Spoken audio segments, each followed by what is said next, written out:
Gloire à vous, nous revoilà pour une nouvelle vidéo sur TopSolid, et aujourd'hui je vous propose de voir comment aller vite pour faire des entités panneaux, leur assemblage directement dans un bloc, et le tout sans quitter la fonction bloc contraint.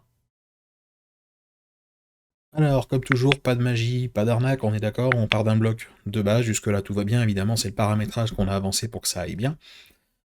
Et on va faire bois bloc contraint, et je vous propose de ne pas filer tout droit comme on le fait toujours, mais cette fois de s'intéresser un peu à ce qui se passe dans la barre ici de communication TopSolid. Donc on démarre avec un mode automatique, reconnaissance des faces, donc jusque là pas de problème, on veille bien à se mettre à l'intérieur et à l'extérieur comme on le souhaite. Et quand on fait stop, cette fois, je vais choisir un modèle de panneau que j'aurais pré-rentré. Par exemple, ici, pour moi, c'est un côté gauche, donc je me suis créé carrément le modèle de panneau côté gauche, avec pour le moment aucune règle d'assemblage. Je vais faire OK.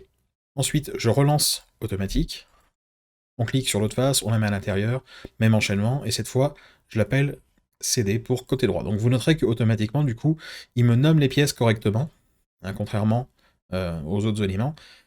D'ailleurs, on va faire une petite pause pour en parler. En général, on trouve assez souvent, hein, quand on pose les faces, pardon.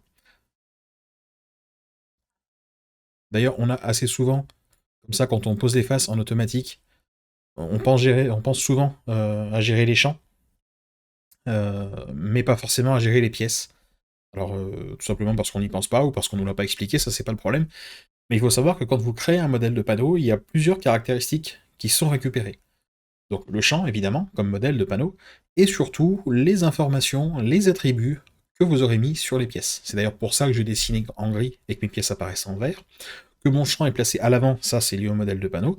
Et enfin, comme j'ai pris le temps de le nommer côté gauche, il me récupère l'information au moment où je redonne le choix de sélection.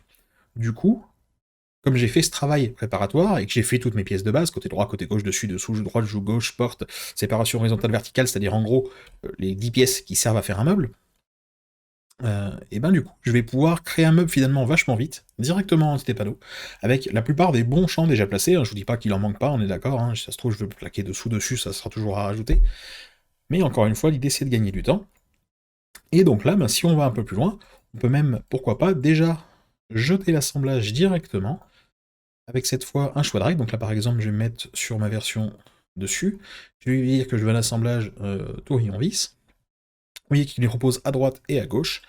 Je fais OK, je valide, et cette fois, si je cache mon bloc, j'ai non seulement mes pièces, mon entité panneau, mon dessus qui est apparu ici, et en plus, on a le luxe d'avoir l'assemblage qui s'est mis automatiquement. Alors notez qu'il me semble qu'on peut le faire directement avec des kits de fixation, pour ceux que ça intéresse. D'ailleurs, ce que je vous encourage à aller regarder. Dans cette version, je les ai pas encore. Et on va continuer notre meuble, et puis l'idée c'est de terminer ça rapidement. Donc si je raffiche mon petit niveau 35, je fais OK, toujours sans quitter la fonction, je réenchaîne, automatique, cette fois je positionne mon plan bas que je passe bien sûr à l'intérieur. Hop, OK, même chose, cette fois je choisis mon option dessous, toujours avec les mêmes règles d'assemblage, et en avant, Guingamp. Voilà. Et là en fait j'ai juste positionné des pièces, par contre elles sont déjà définies, déjà réglées, elles ont déjà leur champ, et j'ai même mes assemblages qui sont déjà là. Bon, si ça c'est pas le feu. Bon, donc la question que vous vous posez évidemment, c'est comment est-ce qu'on fait ça, sinon c'est pas drôle. Alors, pour la partie panneau, je vous encourage à prendre un nouveau document vierge, vous créez un bloc tout simplement, peu importe,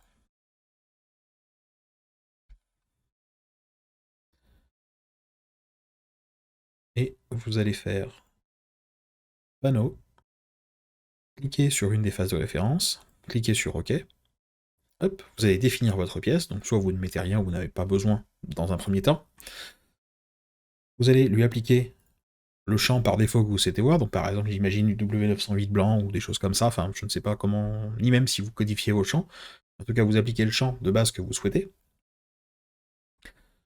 Donc là par exemple, j'ai le panneau 4 champs, et ce que font la plupart des gens de base, hein, c'est de définir ici, pardon je reviens en arrière, je clique sur modèle, définir un nouveau modèle, je sélectionne mon panneau, je vais le mettre dans dans utilisateur pour pas le confondre, et je vais l'appeler le fameux panneau 4 champs. Hop là. Bon, maintenant que j'ai fait ça, si je fais OK et ici, je viens utiliser ma fonction bloc contraint à nouveau, je fais un mode automatique pour me faire une porte, par exemple, que je mets à l'extérieur avec un jeu de positionnement 1,5. Hop. Je fais stop, et cette fois, vous voyez que dans modèle utilisateur, je vois le fameux panneau 4 champs qui apparaît, que j'ai en choix ici. Hop. Je vais lui enlever les règles d'assemblage, je n'en veux pas ici. Et je vais faire OK. Donc, qu'est-ce qui se passe? Donc, j'ai bien mon panneau 4 champs. En coloris, il est resté gris pour la simple et bonne raison que son modèle est gris. Et enfin, lui, il s'appelle Entité Panneau. Et il s'appelle Entité Panneau pour la simple et bonne raison qu'il s'appelle Entité Panneau ici. Je m'explique. Si, à la définition de pièce, j'avais pris le temps de renommer ma pièce correctement, et de l'appeler par exemple porte, comme je l'ai fait pour mes côtés gauche et choses comme ça, et bien en fait, j'aurais eu directement l'information ici. Donc ce que je vous propose, c'est de refaire le test directement. Hop là, on va créer un nouveau document. Si on repart de 0, on se refait le complet, on n'a pas peur. On se crée un bloc, encore une fois, peu importe, n'importe comment, on s'en fiche, c'est pas ça qui nous intéresse. Et cette fois, quand je vais sélectionner ma face et que je vais répondre aux questions, on va l'appeler Michel. Et ce sera une femme. Je vais même d'ailleurs pouvoir lui dire que l'attribut, sa couleur, ça sera du bleu. Je fais OK. Je vais lui dire qu'il est plaqué que sur les champs ici 1 et 2 et pas sur les champs 3 et 4. OK, donc comme ceci, pas de souci. Voilà. Et maintenant, je vais le déclarer comme nouveau modèle, je sélectionne mon panneau, et je vais l'appeler Thor. Ouais, je sais, le jeu de mots est minable, mais j'ai pas trouvé mieux. Maintenant que j'ai ça, je vous propose de tester, on va faire comme s'il y avait une porte sur l'autre face, je vais pas être très inventif jusque-là. Bloc contraint, automatique, je clique ici, donc toujours pareil, hop, on se cale ici. Hide mid-jeu, j'ai pas mis de jeu de fonctionnement pour les portes, on s'en fiche, c'est pas le but ici. Je vais pas prendre le 4 champs, mais le fameux Thor. Je vous propose de bien regarder ce qui va se passer juste ici dans l'arbre, on va voir l'apparition du nouveau panneau, avec normalement son nom qui s'appellera donc Michel, et cette fois 2 champs plaqués. Je fais OK. Donc non seulement on a bien ce qu'on voulait, mais vous noterez qu'il a bien récupéré l'attribut, donc la couleur bleue, qu'on avait sur le panneau d'origine. Donc à ça, 2 choses. Vous allez donc pouvoir préenregistrer des modèles de panneaux plus ou moins intelligents qui vont vous permettre de gagner encore plus de temps que simplement se dire j'ai mis 2 champs, j'ai mis un champ grand champ, j'ai mis un petit champ, j'ai mis 2 grands petits, enfin bref, toutes les combinaisons que vous voulez. Mais vous allez même pouvoir définir vos pièces sans avoir à les reprendre, parce que tout le monde sait que la fourberie et l'immondisme de l'entité panneau, c'est ça, c'est de devoir venir dans les pièces, redéfinir la pièce à l'intérieur pour que tout le monde prenne le bon nom et qu'on n'ait pas de soucis. Bon, et avec ça, on se l'évite directement, et du coup, on a quand même un sacré gain, encore une fois. Maintenant, deuxième chose, pour ce qui est de l'assemblage. Là, vous vous en doutez, c'est un tour par outil option. Une fois que vous y êtes, je vous suggère d'aller dans configuration, assemblage automatique, bloc contraint. Et puis à partir de là, en fait, vous allez tout simplement suivre ce qui se passe à l'écran. Là, ils ont fait un truc plutôt intuitif, assez bête comme chou. Vous faites ajouter une règle.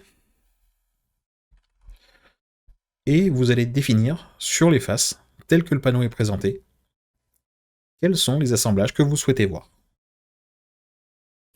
Donc si vous voulez un assemblage avec la face 1, avec la face 2, avec la face 3, avec la face 4, et bien il vous suffit de définir quelle règle d'assemblage vous souhaitez à chaque endroit. Donc, si on veut utiliser des kits, il suffit d'avoir défini des kits. Donc pour ça, évidemment, on est d'accord, il faut m'avoir créé des assemblages automatiques. On est d'accord. Pas de magie, ça ne se crée pas tout seul. Pour ça, il faut que vos assemblages soient créés, que vos propagations soient faites, que vous ayez des configurations de propagation qui vont correspondre, que vous ayez créé votre liste d'assemblage automatique, pour enfin pouvoir les utiliser dans vos assemblages de blocs contraints. On est d'accord, ça ne prémâche pas le travail. Il faut avoir fait ce travail-là de préparation et de conception avant pour pouvoir l'utiliser en automatique. Je rappelle, un automatisme, c'est pas quelque chose qui fait le boulot à votre place. C'est juste une application plus rapide de quelque chose qui fonctionne déjà. Je vous rappelle, quand on automatise de la merde, il sort de la merde. Prenez le temps de bien faire les choses, quitte y passer des heures au départ, c'est pas grave, vous les regagnerez largement. Je veux dire, je viens de torcher un meuble avec les champs, les usinages en 15 secondes. Je veux dire, votre patron va vous bénir. Le plan se fait en 10 de plus, et le programme, il est plus que simpliste. Je veux dire, un petit export Woodwap et c'est fini. Bon, je pense que 5 minutes pour lancer un meuble, un caisson en prod, personne va pleurer. Alors que le même travail, si vous devez tout définir, mettre vos phases d'usinage, tout ça, bah, c'est du réglage que vous faites en plus. À vous de voir. En tout cas, pour revenir à ça, une fois que vous avez fait ces deux opérations, vous vous retrouverez avec des choix lors de l'utilisation de la fonction bloc contraint qui vous permettront de pousser ces éléments plus loin et d'avoir éventuellement des règles d'assemblage. Donc pourquoi pas, à vous de les définir en fonction de la fonction que vous utilisez, en fonction des assemblages. Moi par exemple, les règles, je les nomme à partir de ce qu'il y a dedans, mais on pourrait imaginer tout à fait l'utiliser en fonction des circonstances. Je veux un assemblage pour des rayons fixes. Ça après, c'est à vous de le définir. Encore une fois, ça va dépendre de votre façon de travailler. Même chose pour moi, les panneaux, j'ai fait les 10 les plus courants, parce que les trois quarts du temps, bah, j'utilise Biblidéo, hein, je veux dire, on est d'accord, il y a un moment, on va pas se mentir, c'est notre outil de travail du tous les jours. Clairement, ça me sert quand je viens jeter de la pièce unitaire au milieu, et que ben, j'ai plus la flemme d'aller chercher le composant qui le fait que de le mettre, parce que j'ai un gain des fois de rapidité, des fois de flemme, des fois j'y ai pas pensé. Encore une fois, c'est l'utilisation. L'idée c'était de maximiser le nombre de possibilités pour réaliser un élément sans se compliquer la vie. Et ça, c'était quand même super important. Et bien voilà qui en termine pour cette petite session sur les entités panneaux. Ça faisait un petit moment qu'on n'en avait pas parlé, hein, à part la vidéo de présentation sur les entités panneaux qu'on avait fait d'ailleurs. Je sais qu'il y en a beaucoup d'entre vous qui nous le demandent. Clairement, nous, chez les clients, c'est assez réparti. On est sur un 75-25, je dirais, qui utilise les entités panneaux, tout peine. Et on peut comprendre pourquoi, hein. Malgré l'apport de la gestion des champs, on a quand même des grosses contraintes, donc si ça ne se justifie pas voilà, d'avoir cette information de champ sur les plans, faut reconnaître que même moi, j'aurais tendance à le déconseiller, même si, on est d'accord, il y a un apport qui n'est pas forcément négligeable. Encore une fois, ça dépend de ce que vous voulez obtenir. Mais écoutez, j'espère que cette vidéo va vous aider à gagner du temps justement avec ces fameuses entités panneaux. Pensez bien, voilà, essayez toujours de voir les fonctions au-delà de ce qu'elles sont. Quand on voit un modèle de panneau, on se dit bah ça me met que les champs, bah voyez ce que ça peut gratter d'autre. On voit que finalement, quand on creuse un peu, ça ramène un coloris, ça va ramener la matière, ça va ramener éventuellement peut-être un revêtement, ça va ramener un nom, ça va ramener une phase d'usinage. Et ben, quand vous faites votre modèle, ben, si vous le définissez comme un côté gauche, mettez que la phase d'usinage, elle est côté droit. Définissez votre panneau dans le bon sens. C'est rien de régler un axe quand vous n'avez qu'une fois à le faire, au lieu de le faire à chaque fois. Mais ça va vous faciliter vos positionnements CN, ça va vous faciliter vos mises en plan, ça va vous faciliter le travail que vous aurez à faire en tant que technicien bureau d'études. Donc tant qu'à faire, mâchez-vous le travail. Ce qui est fait n'est plus à faire. Bon, et ben, go. Bon, écoutez, sur ce, bon réglage, bon paramétrage, et amusez-vous bien.